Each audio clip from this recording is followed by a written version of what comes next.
All right. Let's make sure that I'm up here. All right, all right. Peace, and blessings.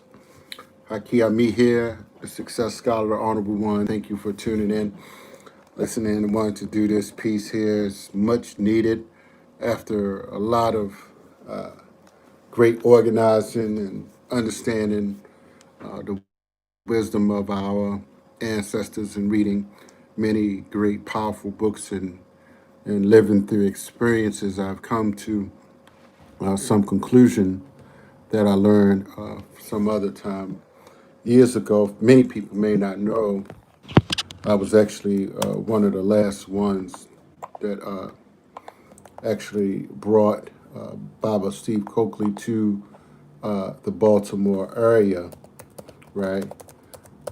So that was the last of a lot of things, but so I was the last one that brought a lot of various speakers to the Maryland area as well, of course, expanding into the DC area and Prince George's County. But many people may not know, and oh shoot, let me just pause this. I'm kind of boiling water. Right back. Getting some tea going.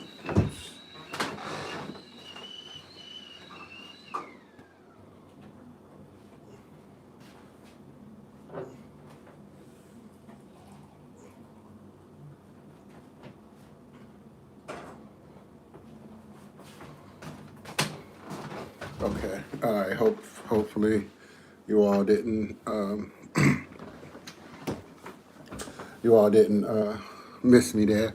But so I wanted to do this piece here and have this discussion because, living here in the Baltimore area, I've experienced many different things, read some books, and, you know, Baltimore, for instance, is known historically during the 60s of really a lot of both political, genuine activism, but also a lot of infiltration by various instigators that attempted to create rifts, for instance, as well as those that have actually engaged in illegal activities for legitimate activists that were seeking positive change. And so many individuals are languishing in prison because of their activism, but they were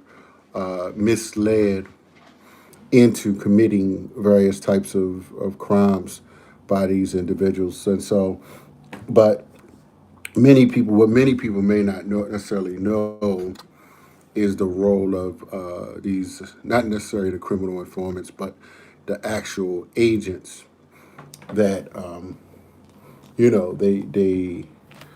they infiltrate various black movements and organizations to create rifts amongst legitimate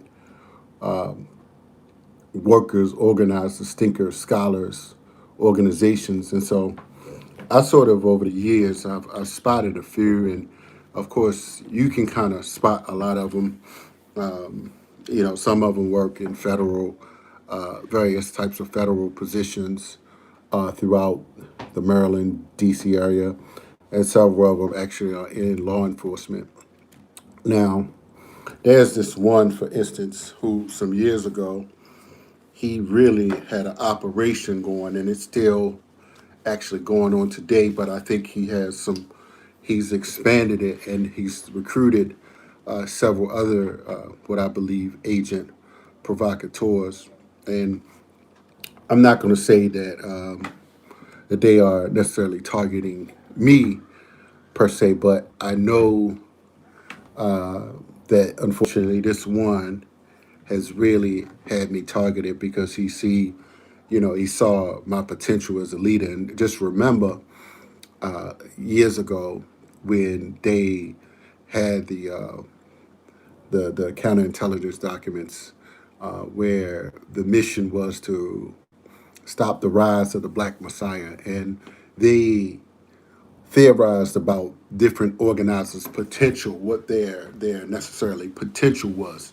So they saw different people as having leadership potential, and they talked about Stokely Carmichael at that time.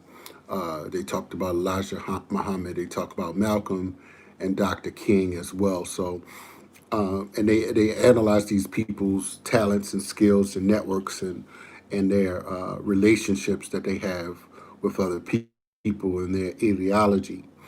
So, with that being said, many people may not necessarily know totally the depth of like what I am and who I am, and so they know that I've had different necessarily affiliations. But when you're conscious and you educate yourself and you try to free your mind, you're going to meet a lot of different people in in many walks of life, right? So, with that being said, I've noticed over the years one particular agent provocateur that always, sort of was watching. And later, I discovered that he was actually a police officer. His name is Olatunji. Olatunji. And he recently wrote some fake comedic book that I see people promoting. And I'm like, honestly, see what these these counterintelligence agents do. They try to distract us with repetitious information that is not practical, information that's not moving us forward, that's not relevant. For instance, so this gentleman's book that goes deep into ancient Kemet and all kind of things that the average person doesn't necessarily have time to know, right? And so the reality is that most of that knowledge is not necessarily as practical as what I've attempted to concentrate some of my core centered philosophical awareness on, and this took some critical thinking from studying the works of Neely Fuller and Dr. Welsing, and even Brother Baruti in his centered books. So I started to understand from an organizational perspective how I needed to proceed. So, but this actual agent, Officer Olatunji, he has attempted to create these rifts with other real perceivingly strong leaders out here and attempted to alienate my work, right? And some of them, see these agents, they have these strategies for manipulation, right? They have these strategies to say, okay, this person is a solid person. We can't, he doesn't have a lot of vices. So what do we do? How do we defame him? How do we stop people from listening to him? So they spot other agents, right? So, and if you look up these people, some of them have already been called out as agents, but some of the others that may work in different types of agencies, they have not. So I'm simply saying that I don't want anybody to ask me any more questions about this agent provocateur that continues to not recognize the work and the rise of the success scholar. I'm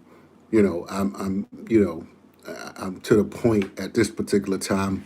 I've done too much relevant work, and for some of these so-called people that are so-called conscious to not be able to not necessarily join but create a level of operational unity. If you're not doing anything relevant for our people like me, like I'm probably definitely the most strategic thinking, organizing brother that came up from everyone's place bookstore, right? For and reading the work of Amos Wilson, the Obiti Shaka, and many other great scholars.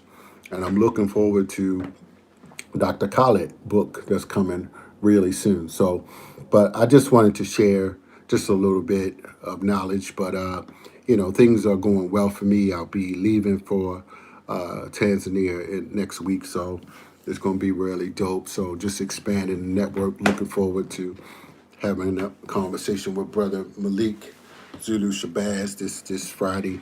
And that's another thing. That's another thing. Saturday, I was on a call the other day, and this it was a Zoom, and this Pan Africanist, he was talking about how he was naming all these different organizations, mostly in the Baltimore area. But when it came down to it, he couldn't. He didn't mention like the Black Lawyers for Justice, right? Which is based out of D.C. under Malik Zulu Shabazz. He got a few network of attorneys that he worked with, but principally it's him. So I'm like, what do you want to see? Why couldn't you mention this, brother?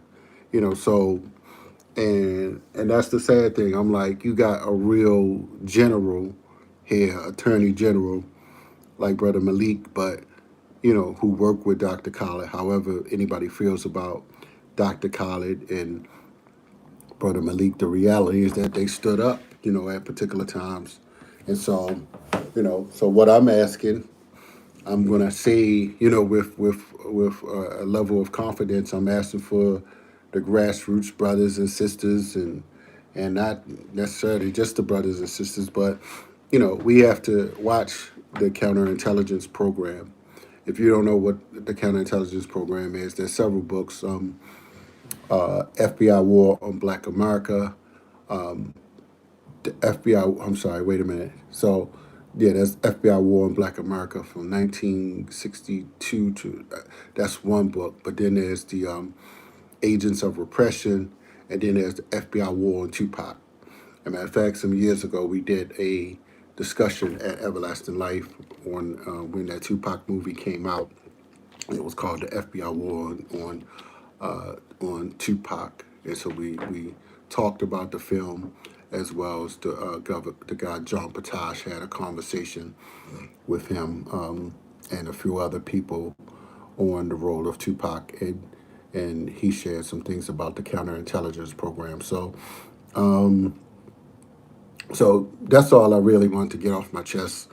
We have to watch these agents provocateurs and not let them distract us. Don't ask me any questions. I'm doing too much revolutionary, empowering work in the community to be distracted. Like just support it or don't, or just be an agent or agent enabler or supporter. So I just say look up all these people that's enabling this person, that's giving them an ear, that's giving them a platform, because we need to look up everybody and look up their backgrounds. So just look at the connections that people have and ask where they come from. And although, for instance, people like David Johnson, and I don't necessarily agree on many things at this time. He spotted a lot of these people early, and he was like a real Steve Coakleyite on some level. I mean, he just kind of fell off and withered away for not like listening to me at the proper time, because I listen to different scholars and teachers, and I grow from it a little bit differently more than the rest of these people. They don't think critically. You got to listen to thinkers that think, right? They just like repeat things that they hear. They're not organizing. They're not strategizing. They're not trying to get free. So, when someone like me come along and I'm organizing, people don't know how to take it. So I've had to grow, and not expect for everybody to be where I am. But, I'm getting wiser in terms of knowing that I need to live, I need to preserve my life, and I need to preserve, my body, my good health, my good looks, and and my sanity. So avoiding agent provocateurs is key.